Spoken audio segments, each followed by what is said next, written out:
m'appelle Taïro Amadjibo. Je suis de formation, je suis ingénieur en informatique et en électronique avec à peu près 8 à 9 années d'expérience, sans compter les nombreuses nuits blanches. Je suis passionné du coup par tout ce qui tourne autour de la conception de logiciels, par l'architecture de logiciels. Oui, parce qu'en fait, effectivement, on parle aussi d'architecture logicielle.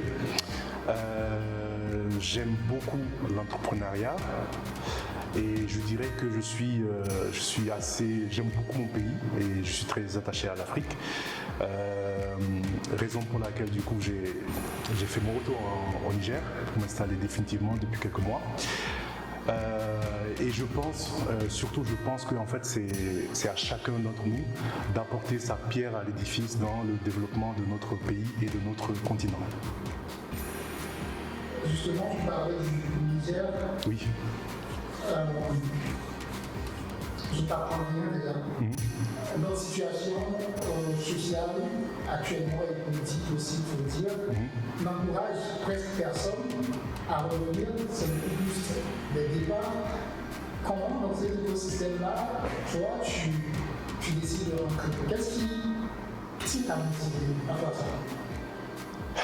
Alors, je suis quelqu'un. Alors, généralement, là pour le coup, je vais dire ce qu'on dit de moi. Je suis quelqu'un d'assez têtu, mais moi je dirais que je suis quelqu'un d'assez perspicace. Enfin, pas perspicace, mais plutôt persévérant. Et généralement, quand je crois en quelque chose, j'essaye au maximum de me donner les moyens. Et afin de ne pas avoir de regrets. Et comme j'ai dit tout à l'heure, je suis passionné et je pense que aussi la passion joue un rôle très important dans l'entrepreneuriat. Mais l'une des qualités, l'un des critères vraiment très importants, c'est vraiment la persévérance. Parce que, comme dit un de mes amis entrepreneurs, l'entrepreneur il passe par 10 000 états émotionnels dans une même journée. Tantôt il est heureux, tantôt il est très heureux, tantôt voilà. Donc voilà, je dirais que c'est un peu tout ça. C'est l'ensemble de tout ça qui a fait que vraiment j'ai décidé de revenir au Niger. Et ah oui, j'ai failli oublier un truc très important, et ça c'est un constat que j'ai fait à travers mes études et aussi le travail que j'ai fait à l'étranger. J'ai eu à rencontrer vraiment énormément de Nigériens, et ce qui m'a marqué en fait, c'est que on a énormément de potentiel. Il y a des gens tellement brillants que j'ai eu à rencontrer, et c'est tellement dommage que en fait ce soit que je dirais que nous, la diaspora, en fait, on reste à l'étranger, et que ce soit parfois les étrangers qui viennent faire le travail que nous, on pourrait faire. Donc voilà, et je pense qu'il y a vraiment cette hargne, en fait, qui m'a motivé dans tout ça. Alors, pourquoi le domaine de la livraison? Alors, je dois préciser qu'on a commencé par la livraison de repas, et sans doute que l'une des raisons principales, c'est que je suis un grand gourmand. Ça voilà, pour être totalement franc. Alors non, plus sérieusement quand même, en fait c'est parti, alors, je vous raconte en fait l'anecdote. C'était un fameux soir, j'étais avec ma soeur et mon neveu.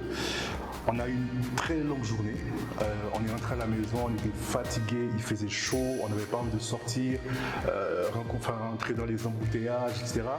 Et on a naturellement pensé à se faire livrer des plats, comme ceux que moi je connais à l'étranger. Et du coup, déjà c'est là qu'a commencé en fait, je dirais, un vrai, on a eu une expérience client vraiment désastreuse.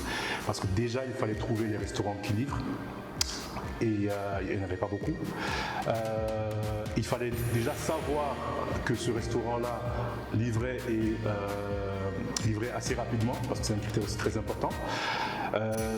Par chance, ma soeur connaissait un restaurant. Du coup, on a appelé ce restaurant, et la gentille dame à l'autre bout du téléphone nous a listé tous les menus. Alors déjà là, il y a le crédit téléphonique là qui continue bien sûr de tourner. Une fois qu'on a mis du temps à choisir, parce que c'est ça aussi, une fois qu'on a enfin choisi, Et là, on nous dit que certains plats étaient indisponibles. Donc là, il fallait reprendre. Enfin, lorsqu'on a enfin réussi à commander, là, on est entré dans une longue attente. Et je ne sais pas si tu sais, mais quand on a faim, on devient vraiment très, très, très nerveux. Et ça, je peux dire que c'est totalement mon cas. Voilà. Et donc, ensuite, du coup, on n'arrêtait pas d'appeler le restaurant pour savoir où en était notre commande. Tantôt on disait que c'était en cuisine, tantôt on disait que le livreur avait récupéré et le livreur il a mis un temps fou, on ne savait pas où il était. Et en fait, c'est vraiment cette frustration-là qui a fait que j'ai naturellement pensé à créer un business déjà pour répondre à cette douleur-là que moi j'ai eue. Et en fait, mon raisonnement était très simple à l'époque, c'est que si moi j'ai eu ce problème-là, c'est que en fait, il y a plein d'autres personnes en fait qui devaient avoir le même problème. Parce qu'il faut le dire, la qualité de nos services au Niger, en général, je ne porte pas de jugement, c'est un constat que je fais et un constat que partagent beaucoup de gens. En fait, on dit que le client est roi, mais dans les faits, on constate qu'il y a beaucoup de services en fait qui n'ont pas pris conscience de cela. A déjà connu des produits comme le diamant. Est-ce qu'il y a un travail en amont pour justement ne pas répéter les mêmes erreurs? Bien sûr. Mais je dirais que ça s'est fait vraiment de façon très intuitive et très naturelle.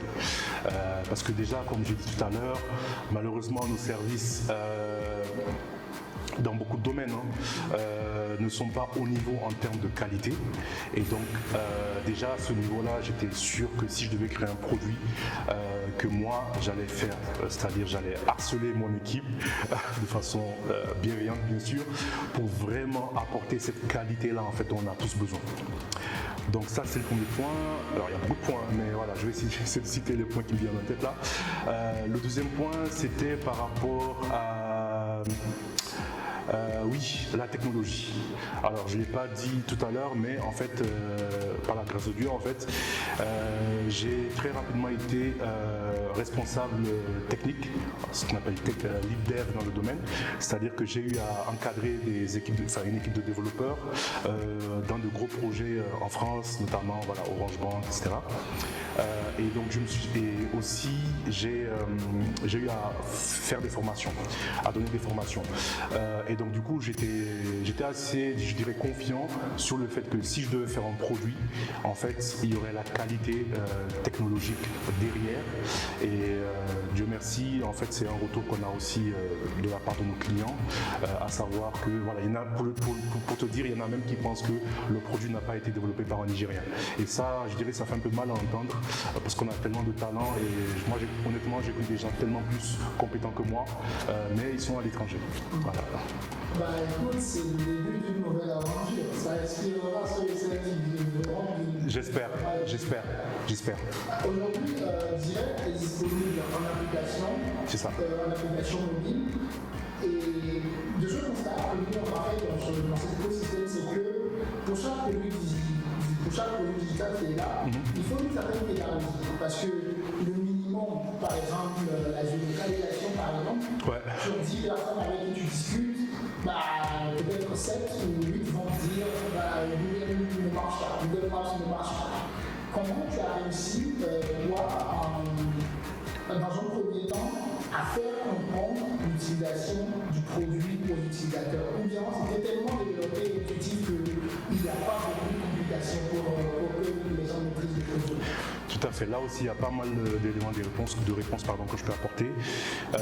Parmi ces éléments, il y a, alors, en informatique, en fait, on a tendance, pour les gens qui ne sont pas dans le domaine, en fait, il y a énormément de domaines, en fait. Il y a énormément d'aspects pour concevoir un produit de qualité. Il y a ce qu'on appelle l'UX design, donc c'est comment est-ce qu'on, en fait, c'est l'expérience, en fait, utilisateur qui est très, très, très importante. Est-ce que je mets un bouton, je mets de quelle couleur, je mets ce bouton, je vous donne quelle taille, etc. Les différentes étapes, quel est le processus d'enrôlement. Donc il y a énormément d'aspects sur lesquels bien sûr on a joué. Et pour te dire, j'ai eu un raisonnement très simple. J'ai constaté que de nos jours, en fait, même nos grands-parents utilisent WhatsApp. Et mon raisonnement était simple, c'est que je me suis dit, alors, si une grosse partie de la population utilise WhatsApp. Mon travail consiste à faire en sorte qu'ils puissent utiliser également mon application. Voilà. Et donc c'était un travail bien sûr de pédagogie, mais surtout je dirais du X-Design. Après il y a également certains aspects sur lesquels il a fallu, je dirais, s'adapter aux réalités du pays, parce que bon, c'est un fait, la connexion internet est un peu vacillante par moment. Donc il a fallu également faire en sorte, voilà, de jouer de faire en sorte de ne pas systématiquement faire des recherches vers les serveurs. Enfin, je ne vais pas entrer dans les détails techniques, mais voilà. Donc essayer en fait même dans l'aspect technique de ne pas de solliciter vraiment la connexion internet uniquement lorsque c'est vraiment nécessaire, comme le fait de se connecter, le fait de récupérer toutes les informations des restaurants, des alimentations, etc. et le fait de commander bien sûr. Ce qui m'amène à demander quel est le parcours d'un utilisateur de direct. Là, je ferme les jeux, je pars sur Play Store, je télécharge. Play Store ou iOS, enfin ou App Store, App Store, ouais. Alors je précise parce que j'ai remarqué une chose, c'est qu'il y a il y a pas mal de services en fait uniquement disponibles sur Play Store ou bien uniquement, alors souvent sur Play Store. Alors que en fait pour vraiment toucher un plus grand panel d'utilisateurs, il faut que l'application soit disponible sur les deux plateformes. Et donc nous en fait on a fait en sorte que ce soit disponible sur les deux plateformes dès le lancement. De la découverte en fait du produit au téléchargement. Déjà la découverte, je pars sur Play Store. Tout à fait. Qu'est-ce que je mets sur dans le magasin d'application? D'accord. Sur Play Store, qu'est-ce que je mets d'abord? Alors sur le magasin, il faut taper Direct Resto. Et donc du coup vous allez voir l'application apparaître, vous allez télécharger. On a essayé de minimiser au maximum le poids de l'application. Ensuite, lorsque vous lancez l'application, vous atterrissez sur la page d'accueil et là on vous propose plusieurs catégories: restaurant, fast-food, alimentation, supermarché, boutique, pharmacie, etc. Vous choisissez du coup votre catégorie. Si vous voulez par exemple commander, je sais pas, une boisson, un sac de riz, etc. Vous allez dans la partie alimentation, vous choisissez donc la catégorie qui vous intéresse avec des photos et les prix bien sûr, c'est très important, et surtout vous pouvez voir la disponibilité des articles. Là, tu te rappelles de ce que je disais tout à l'heure, en fait la douleur qu'on a exactement. Voilà, donc on répond à ces problèmes que j'avais eu au début. Tu sélectionnes ton article, ensuite tu vas dans le panier, tu cliques sur le bouton commander, sachant que tu vois déjà le prix s'afficher. Tu arrives du coup sur le panier, sachant qu'on permet également, ça on pourra en parler plus tard, de faire des dons à des orphelinats sous forme de WACF. Tout à fait. On décide si on veut commander pour soi-même ou bien pour un proche, ça aussi on va en parler plus tard. Et on clique sur le bouton envoyer la commande. Renseigner les informations de la commande. Et là, il faut renseigner l'adresse email, un numéro de téléphone. On est déjà géolocalisé, donc on peut quand même ajouter une petite information sur l'adresse, voilà, donner une petite référence supplémentaire pour faciliter la livraison au livreur. Et on clique sur le bouton envoyer la commande. Et puis dès que c'est fait, toute la machine, tout l'écosystème qu'on a mis en place se met en route. Donc du coup notre opérateur de commande très professionnel du coup souvent va vous appeler si c'est votre première commande pour vous rassurer et surtout pour confirmer votre commande. Après nos livreurs Pro Max prennent le relais. Sachant que bien sûr il y a aussi une application au niveau des restaurants, des alimentations, etc.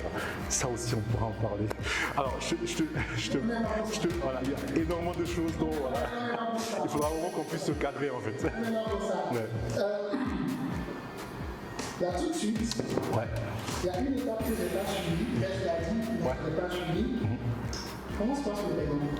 Alors le paiement, on peut payer soit à la livraison, on peut payer soit avec les agences de transfert d'argent locales, telles que Amana, Nita, Zena et Elisa qui sont normalement en cours d'intégration.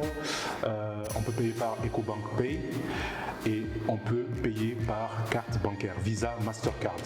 Et ça ouvre le champ a énormément de fonctionnalités, telles que les commandes internationales. Parce qu'en effet, alors, Justement, oui. Parlons des commandes internationales. Là, moi, quand je l'avais découvert, c'est l'aspect qui m'a le plus frappé parce que moi, je suis congolais, je ne vais pas au pays, et ça fait du mois, peut-être qu'il faut que je le ravitaille, et je n'ai pas forcément envie de lui envoyer du cash.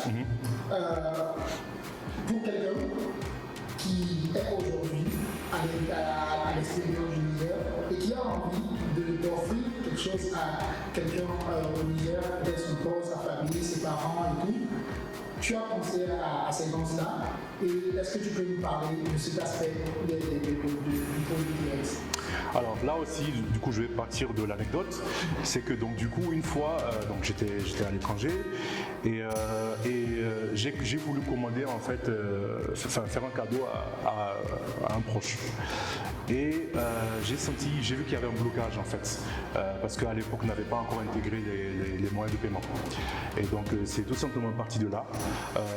Et surtout un constat, donc comme tu l'as dit, parfois en fait quand on est à l'étranger on veut envoyer de l'argent à la famille et parfois on peut passer par un tiers. Alors on va appeler ça comme ça pour être correct. voilà, des commissions non déclarées au début. Voilà, donc on peut passer par une personne qui va prendre ses frais aussi. Et parfois en fait l'argent, enfin le bénéficiaire peut ne même pas avoir l'argent tout simplement. Et donc c'était un moyen en fait de créer vraiment un lien direct entre la personne qui est à l'étranger et la personne qui est le ou la bénéficiaire qui est au pays. Et à partir de là, en fait il y a énormément de possibilités pendant le Ramadan, à des occasions spéciales tout simplement en fait. Et on peut faire plaisir aux parents, aux neveux, à la belle famille, etc. En payant directement par carte et surtout même depuis l'étranger, on peut suivre les différentes étapes de la commande et même suivre la position du livreur sur la carte pour savoir où en est la livraison. Super. S'il y a une des choses qui m'a fasciné dans le produit, c'est ce give back là. Parce que moi, je suis quelqu'un d'obédience. Pas aider les autres, parce que je pense qu'il faut partager. Moi, je parle de partage, j'aime bien partager ce que j'aime les autres qui partagent aussi. Et c'est pareil, quand vous conceviez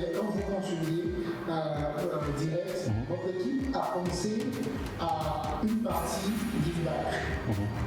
Et c'est un des principes de l'islam, le WAF, qui est intégré de manière, je veux dire, inclusive.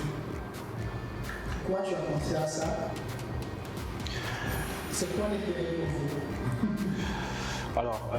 Alors moi je pense en fait qu'on ne peut pas dissocier l'aspect personnel de l'aspect professionnel, et de même on ne peut pas dissocier l'aspect pécunier, enfin l'argent, de l'aspect social. On ne doit pas dissocier, c'est ma façon de voir les choses, d'autres personnes pourront ne pas être d'accord.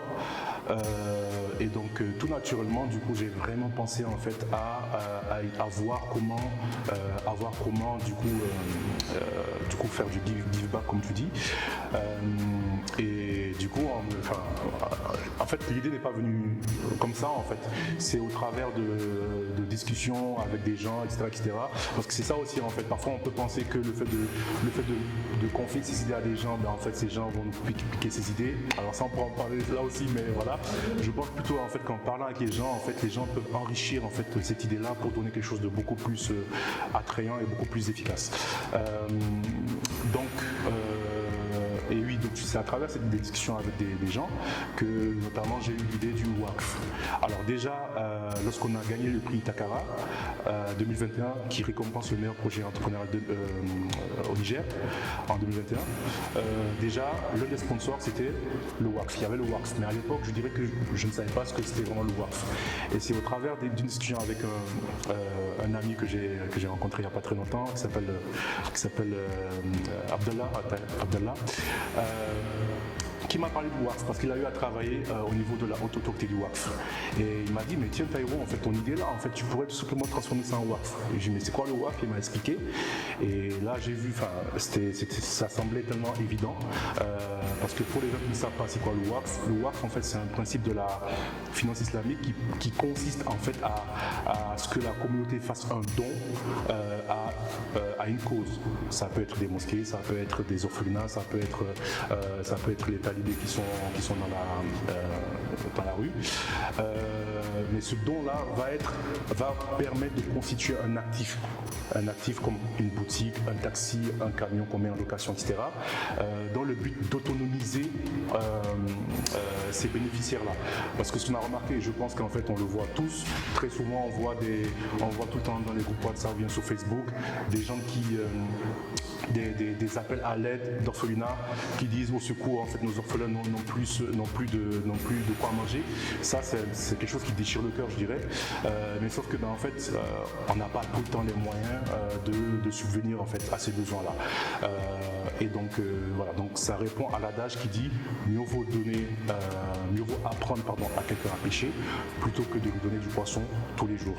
Et c'est un principe voilà qui est je pense, si on le faisait tous, je pense qu'il y aurait beaucoup, par la grâce de Dieu, je pense qu'il y aurait en fait beaucoup moins de misère.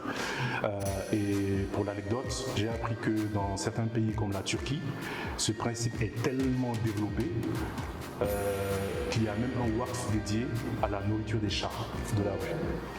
Voilà. Et là ça m'a vraiment touché. Je me suis dit en fait, waouh, en fait il y a des gens dans certains pays en fait les chats ne meurent pas de faim. Et nous en fait ici on voit des êtres humains, des talibés dans la rue en fait qui meurent de faim, qui n'ont pas de chaussures.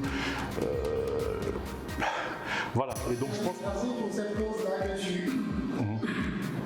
que tu défends, parce que je me dis que le tout business ne nous amènera pas aussi loin. Voyons un peu l'écosystème aujourd'hui sur le plan mondial, le tout business ne nous a pas forcément donné que de bons résultats. Et des initiatives comme cela, nous on s'engage à vraiment en promouvoir. La partie que je voudrais qu'on évoque cette fois-ci, yes. Est-ce que le fait que je commande directement de ma poche ou de façon traditionnelle et le fait que je commande sur direct, est-ce qu'il y a une différence au niveau des prix? Parce qu'à un moment donné, il faut que quelqu'un prenne en charge quelque chose. Bien sûr. Alors, notre business model, en fait, il repose sur deux aspects. On prend une commission sur les livreurs, enfin, au niveau de la livraison. Donc ça, on impute ça directement au client qui passe la commande sur la plateforme. Et notre commission, en fait, on la prend au niveau du partenaire, du restaurant, de l'alimentation, de la boutique, etc. Alors on la prend à leur niveau. Pourquoi? Parce qu'en fait on n'est pas. Alors certains parfois nous considèrent juste comme un service de livraison. Alors qu'avant tout, on est un service de mise en relation. Comme j'aime dire souvent, en fait, lorsqu'un vendeur partenaire intègre la plateforme, en fait, il bénéficie automatiquement de la visibilité de nos milliers de clients de l'application. Voilà. Et surtout, là aussi, comme je le dis souvent, on apporte des commandes. Le vendeur va avoir des commandes qu'il n'aurait jamais eues en temps normal. Un exemple concret, quelqu'un qui habite à la francophonie. Le soir, il est fatigué, etc. Il vient de rentrer du travail et il a envie de commander, des couches pour son bébé. Il veut commander par exemple à l'alimentation du moulin. En fait, il ne va jamais se déplacer, on est d'accord. Il ne va jamais se déplacer pour passer commande. Alors que s'il voit en fait que l'alimentation du moulin dispose de couches, en fait, il va commander, on va le livrer. Et l'argent qu'il va dépenser pour la livraison, en fait, ça compense, je dirais, largement l'argent de l'essence, sans compter les embouteillages, sans compter la fatigue, parce que là, il économise de l'énergie qu'il pourra utiliser le lendemain dans le cadre de son travail, voilà, par exemple. Super. Écoute, merci beaucoup pour ces explications. S'il y a un dernier point que moi j'aimerais quand même que tu partages un tout petit peu avec nous, quelles sont les valeurs des idées aujourd'hui? Parce que, sans mentir, j'aime bien le cadre que tu proposes. C'est chill, c'est relax, c'est free. Il y a un ensemble de jeux à côté. Ben, après, si tu veux, on joue, hein, je vais te taper, tu vois. Tu prends le bon adversaire. Ok, trouve des adversaires alors. Donc, c'est quoi ces valeurs aujourd'hui qui permet à Direct d'être en confiance et se dire que l'aventure qu'on vient de commencer, c'est parti pour les 100 prochaines années. Waouh. C'est une question, je dirais, très vaste, mais si je peux résumer, donc c'est un exercice pas évident. Alors, c'est le respect déjà, je dirais comme première valeur, le respect. Comme je dis tout le temps aux gens avec qui je travaille, en fait, le respect, il est très très important. Pas seulement en fait le respect des supérieurs, il faut que ça descende aussi. Donc voilà, le respect des gens avec qui on travaille, des partenaires, des clients. Le client, alors chez Direct, le client est vraiment roi. Ça vraiment, c'est un retour qu'on a. Voilà, donc le respect.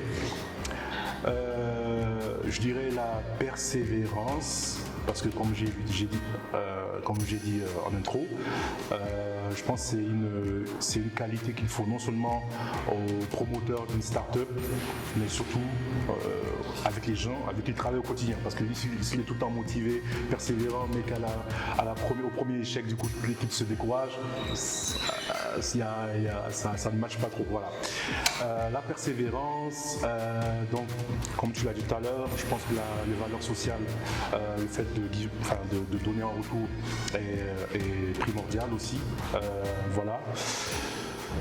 Il y a beaucoup de choses qui me viennent en tête, mais je pense que c'est. Alors, généralement, les valeurs se limitent à 3. Enfin, On va parler tout de suite dans le canapé pour avoir en face à tous les questions seront vraiment des flashs. D'accord. Et là, on va revenir sur cet aspect-là. Est-ce que ça te dit de nous parler en termes de chiffres aujourd'hui? Vous êtes à combien d'utilisateurs et c'est quoi l'ambition d'ici la fin de l'année?